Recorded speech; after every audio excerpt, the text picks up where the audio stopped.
Заточка якутского ножа на станке ТС Проф Пионер.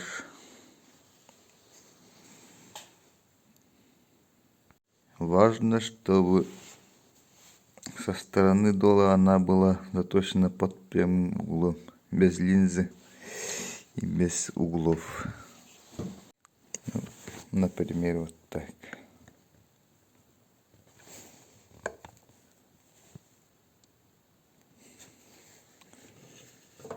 Выставили угол и теперь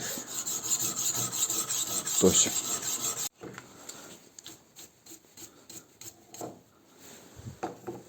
Поменяли камень на 600 и точим. Тысячные. Точим.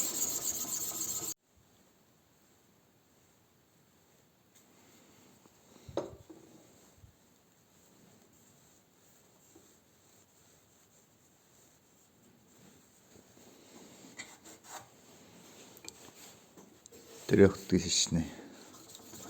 Ну, потом надо пройтись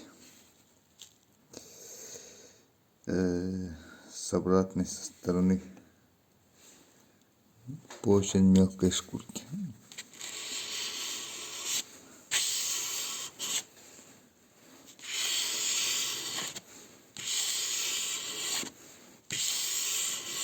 Все, достаточно.